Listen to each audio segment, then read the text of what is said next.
a society that defend corrupt politicians is not victim of corruption, but an accomplice of corruption. Coming up.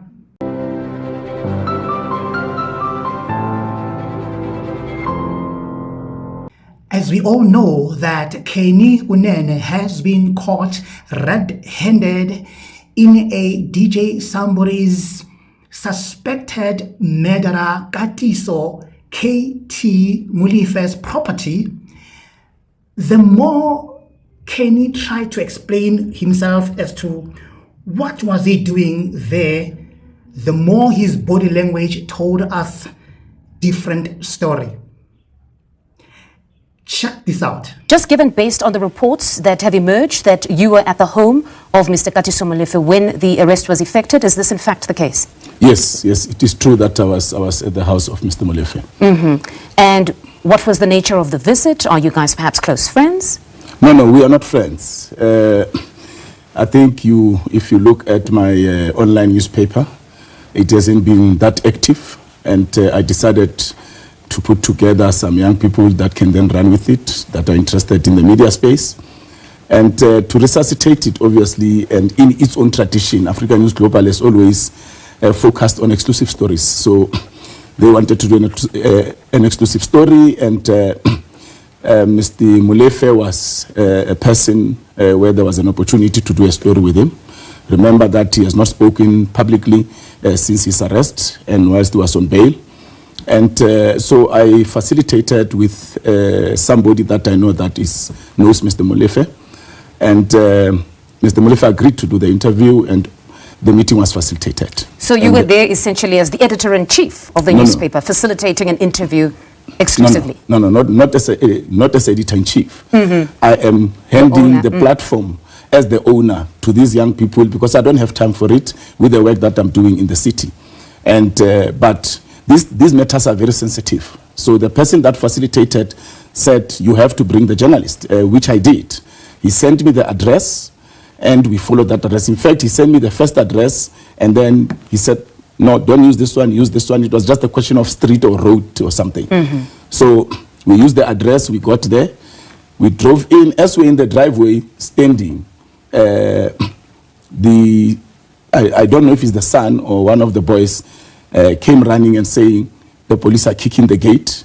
And Mr. Molefe came out and they said, no, open the gate. So just for clarity, you were yet to enter the premises as well. Is that what you're saying? No, we're inside the premises. So you're inside the premises? In the driveway. Okay, but there's two of you inside now. It's you and the young journalist you've come to introduce to Mr. Molefe. No, it's me, the young journalist, and the person that is coming to introduce us to Mr. Molefe. All right. The person that has facilitated for the interview to happen. So before we could even go in the house or sit wherever we're going, the journalist will do an interview, then the police arrived, rifles, Casper, V-classes, and they then asked who is the owner of the house. Mr. Molefe said, it's me.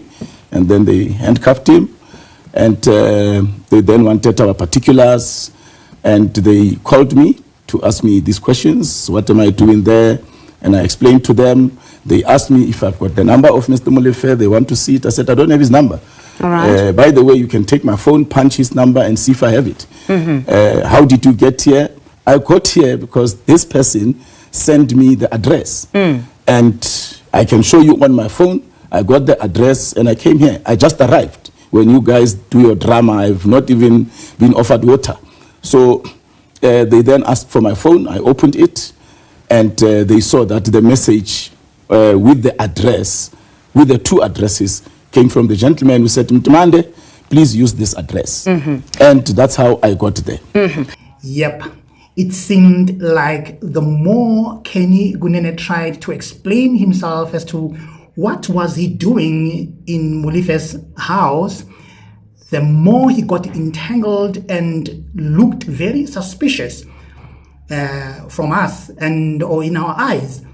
And of course, his body language was just telling a different story in all this. I believe he shouldn't have gone there in the first place. He shouldn't have gone to that house, and well, he tries to explain what he was doing there. But when you look at the story, there were some options that he should have taken. For instance, he could have just sent his driver to drive the journalist into Molefe's house, or even the journalist himself could have just taken an Uber to just go there. You know what I mean? But for him to go all the way and end up finding himself in such a compromising position, yeah, it really worked against him, and he looks very suspicious right now, if you ask me. So the person who was facilitating the meeting, what was told to you as the reason for you being part of the meeting? Because you could have said the journalist nevertheless to do that job, I suppose. That he could have gone alone, or did they need the owner of the newspaper as well to be part of the meeting? I just want clarity again on that one. It's a question of relationships. The matter is very sensitive. The person has not done interviews, but he was fine to do interview with the publication that I own. But as I said, I am now handing it over to these young people that can then run with it on a daily basis. I'm going to give the directorship to one of them or two of them. Then they can run with it. I won't be involved. But what impressed me in all this, guys, was the reaction of the PA, or should I say Gayton McKenzie's reaction in all this, when he just decided to suspend him for 30 days pending the investigation. Wow. If you ask me, that was very noble of Gayton McKenzie. Very noble. I couldn't have expected that from an ex-convict, to understand. But I think really Gayton McKenzie has something up his sleeves to show to the president of South Africa, because it's one thing that definitely Cyril Ramaphosa wouldn't have done. I think Cyril has got something or two to learn from Gayton McKenzie. Listen to him here. I was in Namibia, and I got a call from him to say, I need to speak to you about something that happened. I said, I can't speak now. Can I call you back? He said, yeah, sure. So I called him back. I said, what happened? He said, no, you went to... He first said, you remember I told you about this thing I'm following up on, some story. I said, yeah, you didn't tell me the story. You just told me that there's something big that you're following up. Excuse me. He says, yeah, I went there, and then he was supposed to meet somebody, and the person said, no, let's meet at this house. And they sent him a location pin. And they sent him a location pin of the house that they were supposed to have met, where they would meet. He said it's his first time at the house. He's never been to the house. And that's why they had to send him a location pin. And he came there. There was this journalist boy. When he got there, he says they were just sitting. He doesn't know this guy. He knows the other guy that sent him the location pin. He doesn't know the girl's guy, the owner of the house. And they sat down. As they sat down, the cops came through the thing. And they said, everybody on the floor and whatever. He said, yeah, he went on the floor. Like everybody on the floor, he knows he had done nothing wrong. So he went on the floor. And then one of the cops says, hey, Kenny Kunene, it's you. What you doing here? He says, no, I came to talk to these people here. I came with that. They said, you know this guy? Kenny says, no, I don't know this guy. They said, you don't know this guy. What you doing in his house? He said, no, I don't know the guy. They said, but you're at his house. How did you get here? You don't know him. He said, no, this guy, and he's pointing to the other guy, sent me location pin to this guy. I don't know this guy. If you ever spoken to the guy? He says, I've never spoken to this guy. They said, can we take your phone? He says, yeah, fine, you can take my phone. I got nothing to hide. So they take his phone, they checked. They then came back and they said, hey, Kenny, we're so sorry. Here's your phone. You can leave.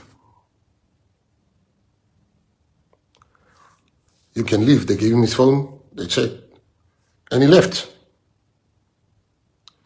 He never hid it from me. He told me, this is what happened. I asked, who else did you tell? He says, no. I just told her You and our friends. What happened? I said, is it? Sure. I said, yo, this thing, we must prepare because it's going to leak out anyway. This morning, I think he called, he spoke a little bit again, he's telling me. And then I was in cabinet today and in plenary. And so we had a private conversation this morning, which I'm going to share here. A conversation where we disagreed on a matter. And when I just saw like everybody's talking about it, this thing is everywhere. This thing is everywhere. And I want to come and talk about this. So the thing is everywhere, people say Kenny's involved and whatever. Now, I only have 3 parts to the story tonight. This is the first part. I told you the first part. The second part is what I'm going to tell you who that guy. The newspapers asked me, do you believe Kenny Kunene's story? I said, of course.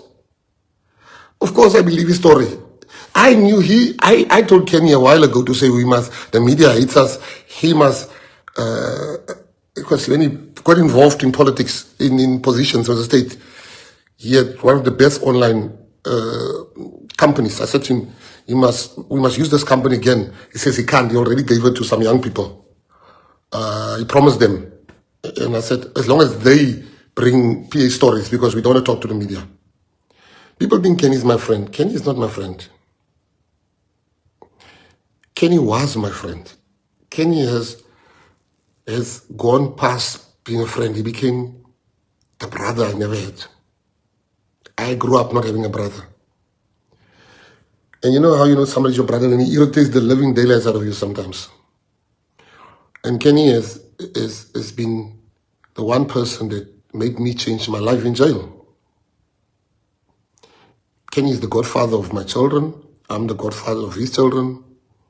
I don't even hang out with Kenny. He's a socialite. I am not. Kenny has been the one guy that inspired me in jail to change my life. I know Kenny, and I tell him now, Kenny will never get involved with murderers. That's not him. Why would you want to get involved with people that... Now, when me and him differs, he doesn't believe he was set up. I do. He doesn't believe it. He says, no, I wasn't set up. I think he was set up. A murder is a serious thing. This guy, I've forgotten what his name is, the one that was arrested. I'm glad he got arrested. He must come and arrest all of them because I heard that gun killed like 10 people. I'm glad they arrested him. And he's not the only one. He must still come and arrest all the others. Now I'm saying to you, that man is a good man, Kenny Kunene. So, I asked myself, if this was any other PA member that is here on the news, and the party's name is being mentioned, and now I know Kenny. I know he's innocent. I know he's not guilty of all these things I read on the comment sections of people. But I ask myself as the leader, if this wasn't Kenny, what would I have done? Would I have, if I didn't know the person, would I have, like I know Kenny, would I have defended the person? No, I would not have defended the person. So as the leader, I'm going to subject Kenny to the same things I would subject any one of you and myself. These allegations of people must be tested. It's not enough that I, as his brother, know that he's innocent.